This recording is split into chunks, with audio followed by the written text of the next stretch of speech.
Warren Hastings के कार्यकाल की हम बात करें 1774 से 1785 ईस्वी तक था कंपनी के गवर्नर जनरल के रूप में।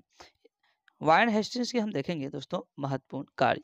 तो सबसे पहले वारेन हेस्टिंग्स की हम बात करें तो राष्ट्रीय कोषागार को मुर्शिदाबाद से हटाकर कलकत्ता लाया। यानी कि राष्ट्रीय जो कोषागार था इसको मुर्शिदाबाद से हटाकर कहाँ, तो कलकत्ता लाया। 1772 ईस्वी में इसने प्रत्येक जिले में एक फौजदारी और एक दीवानी अदालतों की स्थापना की थी। फौजदारी अदालतें सदर निजामत अदालत द्वारा निरीक्षित होता था। नाजिम द्वारा नियुक्त दरोगा अदालत की अध्यक्षता करता था। दीवानी अदालत में कलेक्टर मुख्य न्यायाधीश होता था दोस्तों।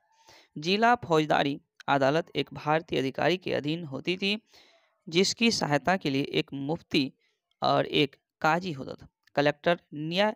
कलेक्टर इस न्यायालय का कार्यभार को देखा करता था। कलकत्ता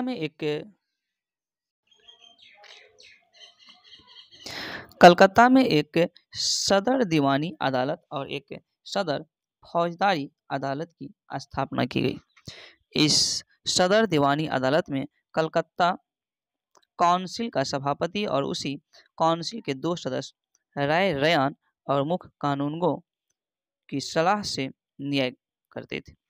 सदर फौजदारी अदालत में नाइब निजाम, मुख्य काजी, मुफ्ती और 3 मौलवियों की सलाह से न्याय करते थे।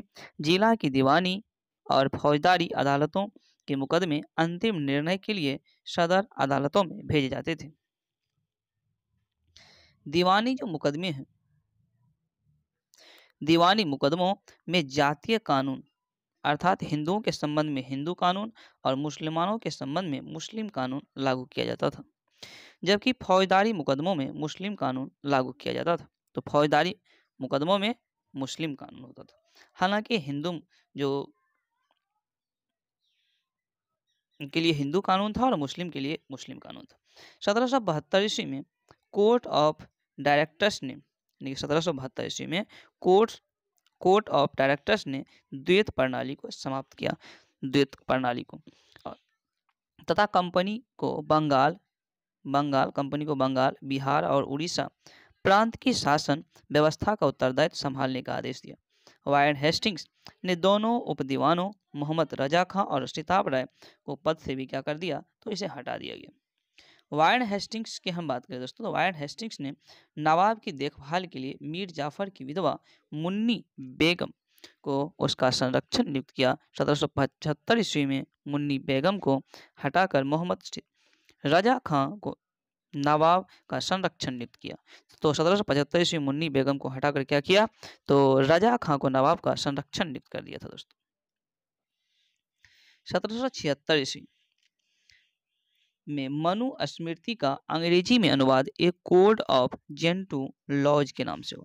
तो ए कोड ऑफ जेंटू लॉज के नाम से 1776 ईस्वी में अंग्रेजी में अनुवाद किया गया था मनु स्मृति का। 1789 ईस्वी में अभिज्ञान शकुंतलम नामक नाटक का अंग्रेजी में अनुवाद किया गया। विलियम विल्किंस ने 1785 ईस्वी में भागवत गीता का अंग्रेजी में अनुवाद किया। तो भागवत गीता का अंग्रेजी में अनुवाद कौन किया था, तो विलियम विल्किंस ने। कब, तो 1785 ईस्वी में। हेस्टिंग्स की हम बात करते हैं, हेस्टिंग्स ने 1781 ईस्वी में कलकत्ता में मुस्लिम शिक्षा के विकास के लिए प्रथम मदरसा की स्थापना की। तो दोस्तों प्रथम मदरसा की स्थापना हेस्टिंग्स ने किया था कब, 1781 में। क्यों, तो मुस्लिम शिक्षा के विकास के लिए। इसी के समय में 1782 ईस्वी में जोनाथन डंकन ने बनारस में संस्कृत विद्यालय की तथा सर विलियम जॉन्स ने 1784 ईस्वी में the Asiatic Society of Bengal की स्थापना की थी। 1804 ईस्वी में बम्बई में एशियाटिक सोसाइटी, 1804 में बम्बई में एशियाटिक सोसाइटी और 1823 ईस्वी में लंदन में Asiatic Society of great Britain की स्थापना की थी। इसने यानी वारेन हेस्टिंग्स ने मुगल सम्राट को मिलने वाला 26 लाख रुपया वार्षिक पेंशन भी क्या कर दिया, बंद कर दिया।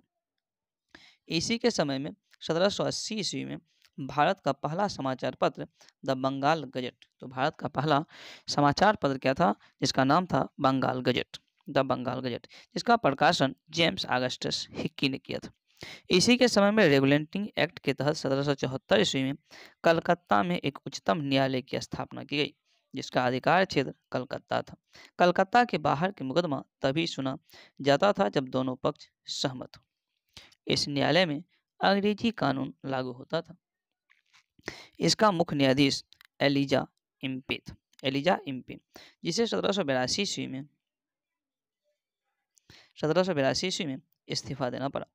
हेस्टिंग्स ने बंगाली ब्राह्मण नंद कुमार पर झूठा आरोप लगाकर न्यायालय से फांसी की सजा दिलवा दी थी। अब है दोस्तों प्रथम आंग्ल मराठा युद्ध, जो 1775 से 1782 ईस्वी तक चला था। तो प्रथम आंग्ल मराठा युद्ध 1775 से 1782 ईस्वी तक, तथा द्वितीय आंग्ल मैसूर युद्ध जो 1780 से 84 वारेन हेस्टिंग्स के समय में ही लड़े गए थे। प्रथम आंग्ल मराठा युद्ध सालबाई की संधि जो 1782 ईस्वी हुआ, तो सालबाई की संधि 1782 ईस्वी हुआ था। और द्वितीय आंग्ल मैसूर युद्ध मंगलौर की संधि 1784 ईस्वी में हुआ था, इसके तहत समाप्त हुआ।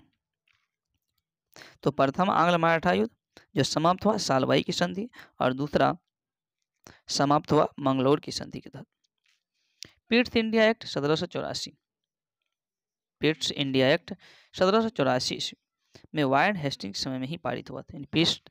पिट्स इंडिया एक्ट जो 1774 में आया था दोस्तों, वह वारेन हेस्टिंग्स के समय में ही पारित हुआ था। और इसी के काल में बोर्ड ऑफ रेवेन्यू की भी स्थापना की गई थी।